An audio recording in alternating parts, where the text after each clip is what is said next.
Ayat berikutnya sebagai peringatan bagi muslimin agar tidak kembali berpecah belah, dan berpegang teguhlah kamu semuanya pada tali agama Allah, dan janganlah kamu bercerai-berai, dan ingatlah nikmat Allah kepadamu ketika kamu dahulu masa jahiliyah bermusuhan, lalu Allah mempersatukan hatimu sehingga dengan karunia-Nya kamu menjadi bersaudara, sedangkan ketika itu kamu berada di tepi jurang neraka, lalu Allah menyelamatkan kamu dari sana. Demikianlah Allah menerangkan ayat-ayat-Nya kepadamu agar kamu mendapat petunjuk. Quran Surat Ali Imran ayat 103.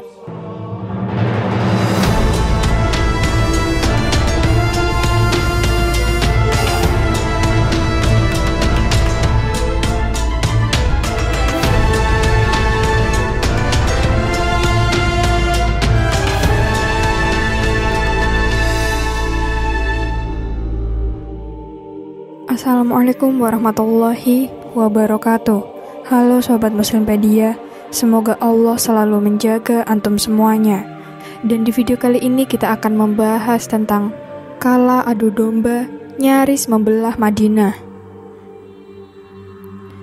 Hijrahnya Nabi Muhammad SAW membawa perubahan yang sangat berarti bagi penduduk Yatsrib.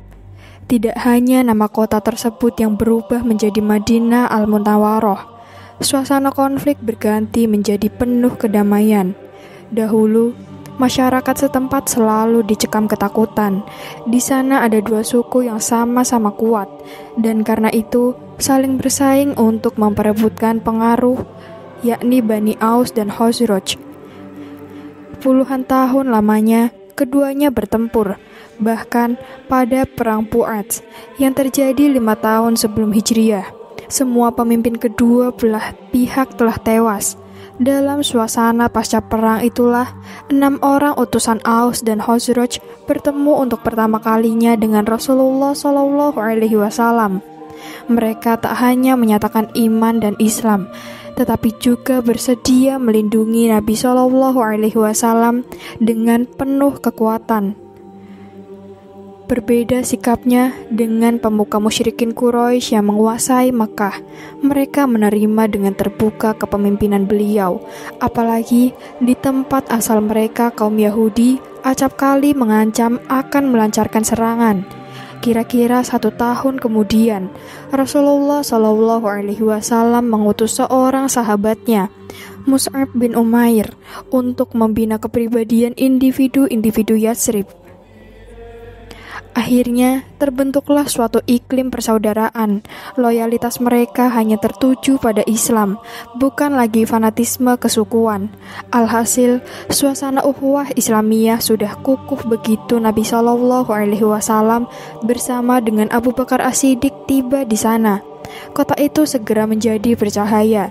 Madinah Al-Munawwaroh dinaungi solidaritas atas dasar keimanan dan ketakwaan. Kondisi demikian membangkitkan perasaan dengki kaum Yahudi. K.H. Munawar Khalil dalam kelengkapan tarikh Nabi Muhammad SAW menjelaskan, salah satu suku Yahudi yang memusuhi Islam di Madinah adalah Bani Qainuqa. Seorang tokohnya, Sashi bin Qais, sangat piawai dalam memata-matai Muslim untuk mencari kelemahan umat Rasulullah SAW itu. Pemuka Yahudi itu akhirnya menyadari bahwa memori tentang Perang Bu'ats masih menancap cukup kuat dalam benak kolektif penduduk Madinah. Hal itu dianggapnya sebagai celah untuk melancarkan adu domba. Zaid bin Aslam menuturkan kepada Ibnu Jurir bagaimana fitnah disebarluaskan Sashi bin Qais pada waktu itu. Suatu ketika, Ibnu Qais melewati beberapa sahabat Nabi SAW dari kalangan Aus dan Khazraj. Mereka tampak sedang mengobrol dan bercengkrama sewajarnya. Melihat mereka tampak akrab dan rukun, Ibnu Qais dongkol bukan main. Dengan penuh kebencian, ia lantas berbisik kepada pemuda Yahudi di sebelahnya. Lihatlah, orang-orang Bani Aus dan Khazraj itu, mereka kini telah bersatu di kota ini. Demi Allah, saya tidak akan pernah bersama mereka meskipun mereka bersatu. Sashi bin Qais merasa bahwa inilah kesempatan baginya untuk memengaruhi mereka. Ia dan kawannya lantas menghampiri mereka. Saat obrolan sedang mengalir, Ibnu Qais menyebut tentang kehebatan Khazraj atas Aus dalam perang Bu'ats. Ia terus mengungkit-ungkit kembali hari kemenangan suku Khazraj dan betapa kekalahan telah memalukan Aus dalam peristiwa pada tahun-tahun belakangan itu. Bahkan, pemuda yang mendampingi Sashi menyanyikan lagu-lagu permusuhan yang sudah biasa dilantunkan prajurit Khazraj saat memerangi Aus. Taktik yang dilakukan Sashi akhirnya menyulut kenangan akan permusuhan lama yang pernah terjadi pada zaman pra-hijrah. Orang-orang Islam itu pun mulai bersih tegang urat leher. Mereka terbelah menjadi dua dan membanggakan kedudukan sukunya masing-masing. Mulanya, beberapa dari mereka saling mengejek Aus bin Qadi atau dari suku Aus dan Jabbar Sohor dari Khazraj, bahkan saling adu mulut. Keduanya menyatakan siap berkelahi, sementara pendukung masing-masing berupaya mengumpulkan kekuatan siap. Benih konflik yang dapat membelah Madinah lagi seperti baru saja dimulai. Seorang sahabat kemudian melaporkan kejadian itu kepada Rasulullah SAW.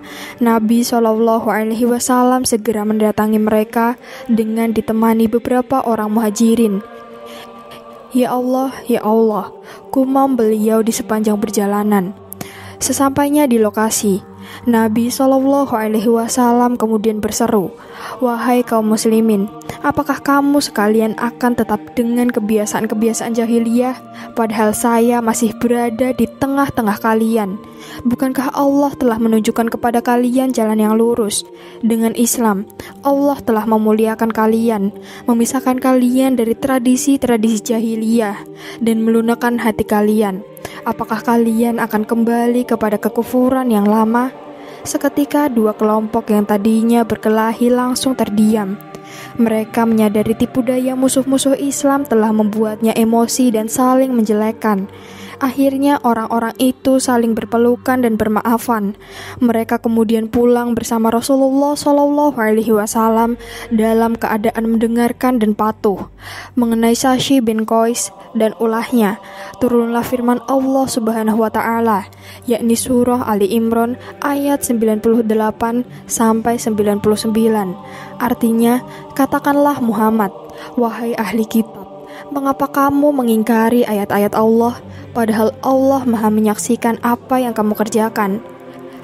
Katakanlah, Muhammad, wahai ahli kitab, mengapa kamu menghalang-halangi orang-orang yang beriman dari jalan Allah? Kamu menghendakinya, jalan Allah bengkok. Padahal kamu menyaksikan dan Allah tidak lengah terhadap apa yang kamu kerjakan. Ayat berikutnya sebagai peringatan bagi muslimin agar tidak kembali berpecah belah dan berpegang teguhlah kamu semuanya pada tali agama Allah, dan janganlah kamu bercerai-berai, dan ingatlah nikmat Allah kepadamu ketika kamu dahulu masa jahiliyah bermusuhan, lalu Allah mempersatukan hatimu sehingga dengan karunia-Nya kamu menjadi bersaudara, sedangkan ketika itu kamu berada di tepi jurang neraka, lalu Allah menyelamatkan kamu dari sana. Demikianlah Allah menerangkan ayat-ayat-Nya kepadamu agar kamu mendapat petunjuk. Quran Surat Ali Imran ayat 103. Gambar yang ditampilkan hanya ilustrasi, dan kami memohon maaf jika ada kesalahan dalam penulisan maupun penyebutan. Semoga konten ini bisa menghibur dan bisa memberikan inspirasi, edukasi, dan kebaikan dalam kehidupan sehari-hari. Wassalamualaikum warahmatullahi wabarakatuh.